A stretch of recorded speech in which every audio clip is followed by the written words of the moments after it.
Welcome to the Wonder Files, where we look for things to inspire us and to inform us that are different about the world as we thought we understood, and things that amaze us and surprise us. So that is the Wonder Files. Today we are visiting with the Reverend Dr. Richard Mallory. He is currently the interim rector at St. Philip's in the Hills, a large church in Tucson, Arizona. He's going to tell us a bit more about himself and his background. So, Richard, why don't you do that now? I was born in Anniston, Alabama, and grew up in a small town in the 40s and 50s. I went to a boarding school in Chattanooga, very conservative, had been started by very conservative Presbyterians. And then I went to Wake Forest for an undergraduate experience, which was mind-blowing and expansive and discovering a much bigger world that drew me in very deeply. And I was very taken with the Old Testament. I'd had a marvelous teacher by the name of Phyllis Tribble, Mm. who recently died, and she was, in my memory, the best classroom teacher I ever had. And I kept up with her over the years, though I changed vocational directions while I was at Union and gravitated into the Department of Psychology and Religion. Personal therapy had meant a great deal to me, and it helped me overcome in inner blocks rooted in personal history and personal culture. So I went through that 3 year, very intensive program, got a doctorate in pastoral counseling, and began practicing in the field in Manhattan. And first worked in a alcoholism and drug treatment center. Fascinating, marvelous, loved it. And then also starting a counseling center in New York, and then also in Greenwich, Connecticut. My first wife died some decades later, the day before her 50th birthday, from cancer. And I was deeply disoriented and angry and very disturbed. And I had a very rugged recovery, but thank goodness it was a recovery from that horrific loss. And I realized I had this inner sense that I needed to move. After 40 years in Connecticut and New York, it was time for a change. And there was a counseling center in Scottsdale, Arizona. And the idea of going west of the Mississippi was very appealing. And Arizona had mountains, and I love hiking. So off to Arizona I came in '08. And so I've really enjoyed doing interim ministry in the Episcopal Church. And as I continue to enjoy psychotherapy and teaching and mentoring other clergy and working as a consultant with them in promoting greater awareness of their relationships with their congregations and the interplays of all of those complex dynamics. So, what else, Mary, One might of I the things say? when we were talking the other day, Richard, that you mentioned you had been involved for years with a Yeah, particular men's group. It's national or even international, yeah, and that it's in your case you felt it was life saving and very directional. The Mankind Project, yeah, is yeah. that Thank correct you. now? Yeah, thank you for Tell us about asking. your Yeah. journey with the Mankind Project. I had never heard of the Mankind Project until I got to Arizona. It was begun in the mid '80s. It began very organically with three men sitting around a kitchen table in Wisconsin in the mid '80s or early '80s, and they realized that women were getting together in consciousness raising groups and that something was needed for men to raise their consciousness and awareness. And out of that conversation has come this training program, which is the same wherever it's offered in this country, and it Mankind Project is in most of the states, as well as being in 15 or 17 other countries. So it meets a very deep need to help men get into their own guts, their own depths, getting real with themselves, moving away from what's often been called toxic masculinity or shallow masculinity, um, the kind of masculinity fostered by fraternities or gangs. And yeah, so I did the weekend that is an initiation into speaking archetypically into the mature masculine, and it impacted me deeply. And it really was the two most significant days of personal growth work of my life. And then I've been involved sitting in men's groups ever since. Here in Tucson, I've been with a group for 10 years of men who have been through that weekend. So I cannot say enough about it. I've had the wish that every man that I know would avail himself of this opportunity. Where now you've been with the same group for a period of time, right? You said you the Ten, group that ten, you ten, the yeah, ongoing work. yeah, 10 years. Okay. Yeah, we And meet every other week. so it's not just this weekend that you go away for training, orientation, and personal work, right? That's But right. it's an ongoing thing. What's a So, typical on session ongoing? Is it monthly, weekly? Is there a kind of a format that you always follow or it varies. They're different, and these are called integration groups. The idea is integration? to integrate what was offered in the weekend so that men have a chance to internalize, uh, to make what they learned on the weekend become a part of themselves, which is because moving men to a higher level of awareness and consciousness, overcoming the insecurities that are hidden behind the mask of masculinity so that they can be more grounded in who they are. And different the groups proceed differently. Our group is we see how much time we have. We divide up by how many men are there, and each man gets that percentage of time for the group to talk Hmm. about whatever he wants to talk about. He may ask for feedback, he may not, but it's up to each man. So if you want feedback, you need to say so. Yes. They won't intrude. It's not intrusive, and I think that might bring a kind of a comfort to beginners in this group that they're not just to be pounced on. It definitely is not a being pounced on. Mhm. The weekend experience is deeply supportive and deeply challenging.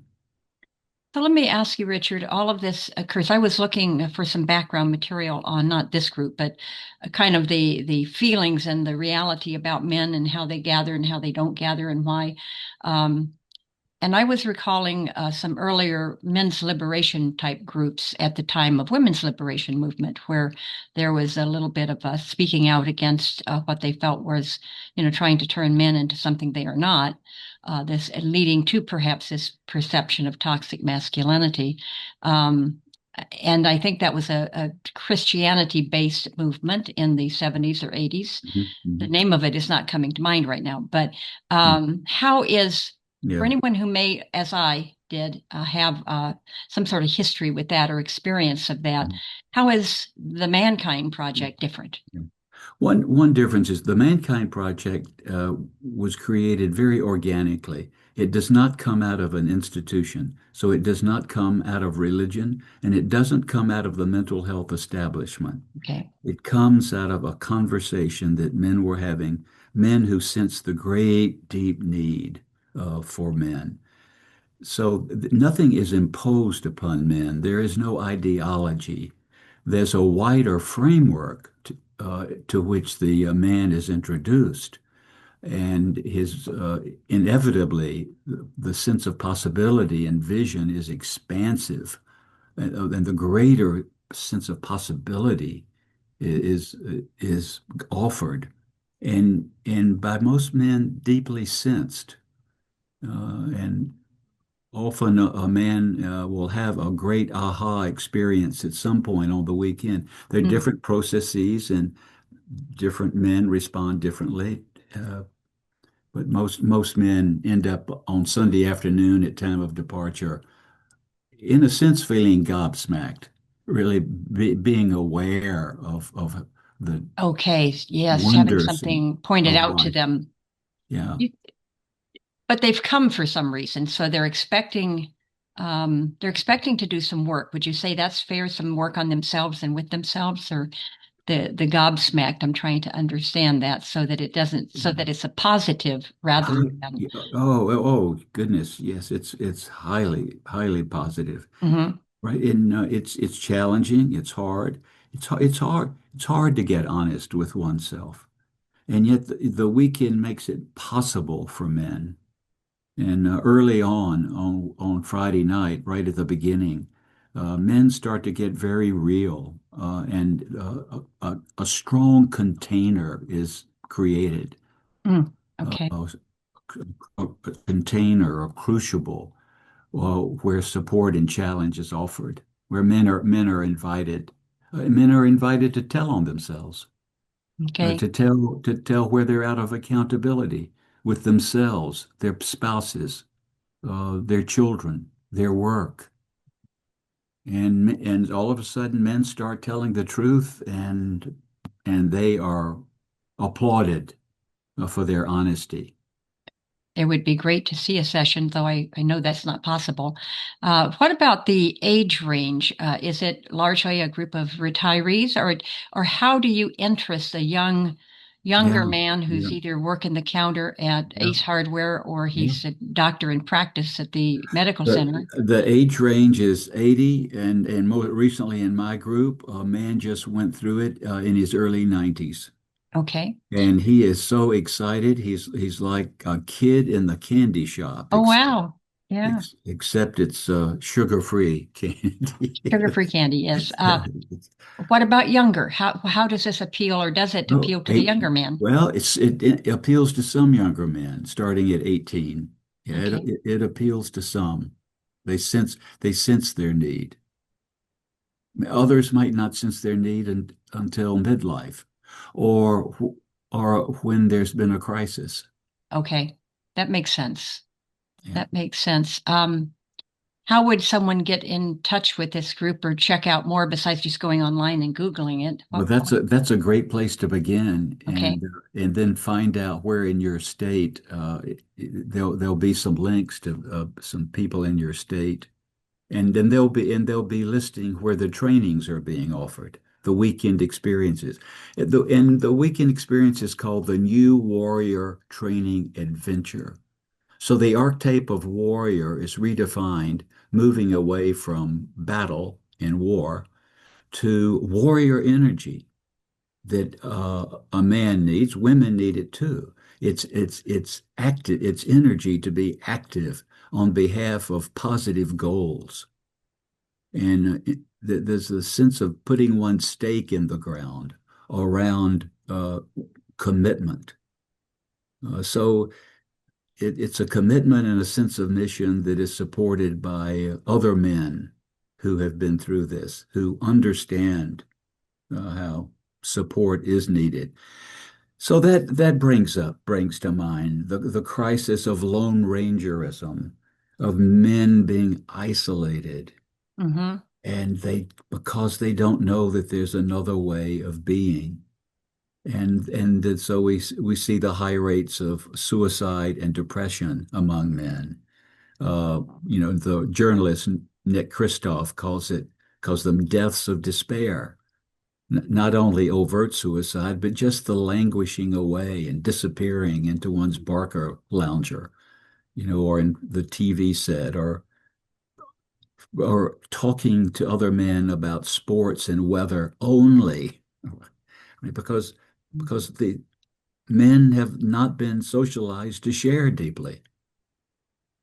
No, and that's the thing that we see pretty much everywhere, and we see that in churches, at least in the Christian churches, where you will see the women, doing the kitchen and doing this and that and making everything go and run and they gather easily and they share more easily. Not everyone Yeah, shares yeah, yeah, broadly, but yeah. and then you don't see men at these things that other than maybe service itself.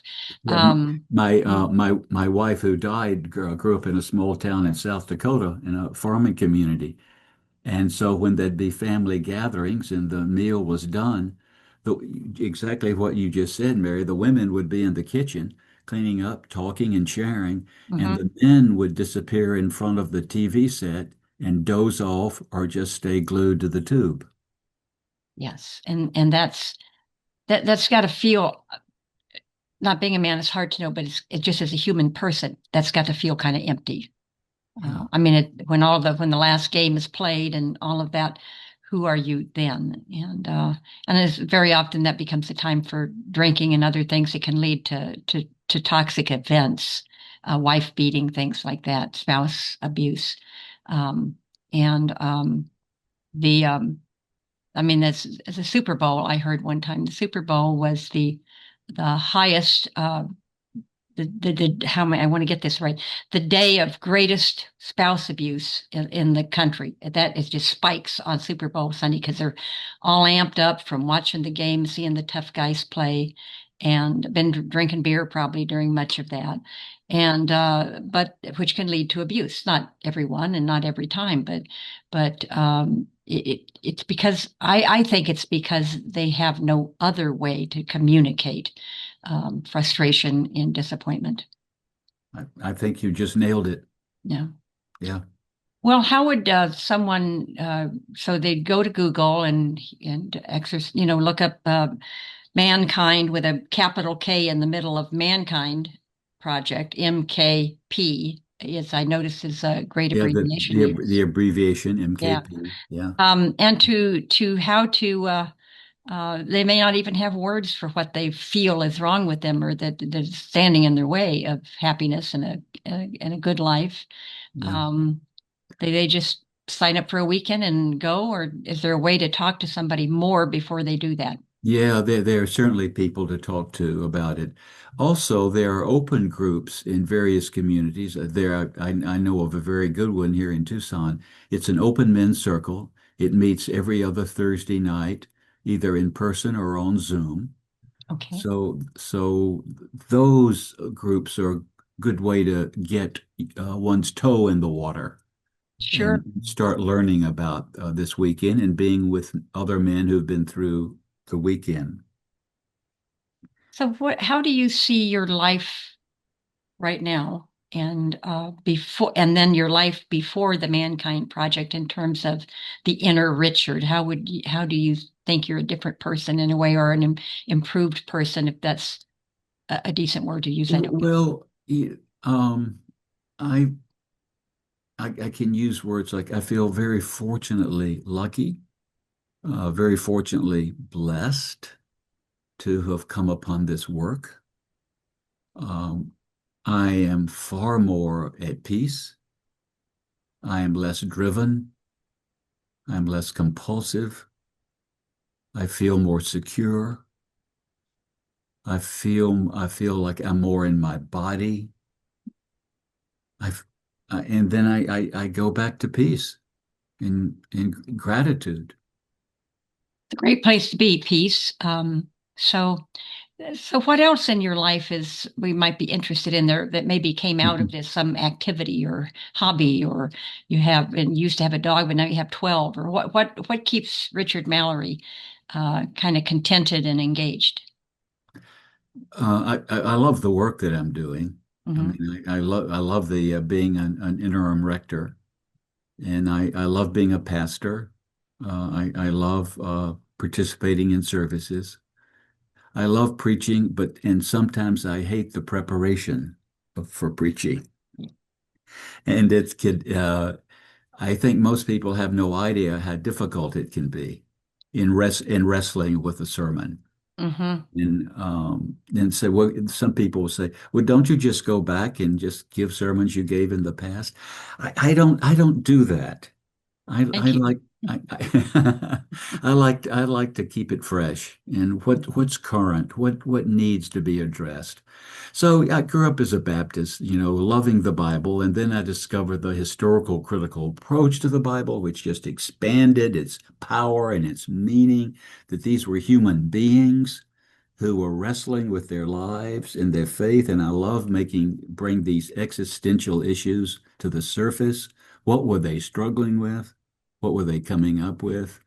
And I love the phrase scholar Marcus Borg used, the Bible is a human product. This is this is not dictation from on high to somebody, a scribe listening. This is coming out of a human being's life. So, what would you say that in cultures like first century Palestine, Yeah, cultures where of patriarchy, where men are yeah, definitely it's a yeah, class system of a sort, and it's the yeah, men are at the top. yeah, Women basically have little to no standing. I remember yeah. reading, being referred to a book called "Not Counting Women and Children," and it's a it's a book Wow. about the feeding of the 4,000, where they say they fed I don't know how many in the 4,000 one. Hmm. But they said, and there were so many people there, not counting women and children. And I thought, wow, I never noticed that before. Yeah, And that phrase says it all. so I went to Google. I had just found Google, and I was crazy busy looking things up. And I said, okay, first century Palestine, how many people approximately were there in a household? You know, all kinds of people. And so I've tried to get obvious, who knows, but I got a number, and then I added that to 4,000. So how many people were really fed? But the women and the Yeah, children were not counted in any kind of census taking at that yeah, time. yeah, And so at most numbers were in reference to the men gathering. yeah. And so patriarchy continued and it continues today. Um, and how does toxic masculinity and patriarchy align? Well, I think you just link them uh, Okay. quite well. I mean, the patriarch who has to lord it over others, who insists on his own way, Hmm. that's not mature. It's certainly not egalitarian, and it's misogynistic. Misogyny is the hatred of women, and there is that seed of the hatred of women embedded in patriarchy that is disrespectful and dishonoring and And where does that, dismissive. where do you, I'm sorry, Richard, where do you think that comes from? The kind of the hatred of women. Fear. I mean, hatred is linked and embedded in fear. Okay. Hatred is a defense against fear. And so then people project their fears out onto others. We turn other into a verb, the otherizing of people, the otherizing of women or black people or gay people or Sudanese people, Hmm. and fostering hate speech from leaders who themselves are immature and ungrounded. Where do you feel the Mankind Project can be helpful in the current U.S. American culture that seems pretty widespread of basically the culture that says that the othering and the including women are never going to be not other, and I think African American will never be not other, or at least not for a long time to come. But to combat that, is there any kind of active, in church we'd call it a ministry, is there any kind of active work for the Mankind Project to work against what's dominating our public discussions these days? Yeah, yes, and there are other trainings that are offered by the project online of helping men deconstruct their prejudice, of creating spaces where men can examine themselves and see if they're carrying bias and prejudice that may be living on the margins of their psyches that gets acted out. Hmm. So the key in, I think the point you're raising is to develop awareness, greater consciousness. One of the big emphases on the weekend is understanding one's shadow, the concept from Carl Jung, the Swiss psychiatrist. The shadow is what we deny, hide, and repress, and what is hidden is projected onto others. So the more a man can see his shadow, own it, bring it back inside himself, then there's the place to work on it instead of projecting it out. going back to the fear of women, for instance, and then having to dominate them in order to control them because the man hasn't gotten in touch with his fear of women. Very good, Richard. We've been talking here with the Reverend Dr. Richard Mallory today, Interim Rector for St. Philip's in the Hills Episcopal Church in Tucson, Arizona. I was suggesting I'm joining him in this request. If you're a man out there listening to this, watching this, get in touch with the Mankind Project. Mankind, one word, cap K in the middle. Mankind Project. See if there's something in Tucson that interests you or wherever you're watching this from, a group near you. And meanwhile, I appreciated your support and attendance here today and watching this podcast. This such important information. And anyway, and until the next time we gather on screen, keep wondering.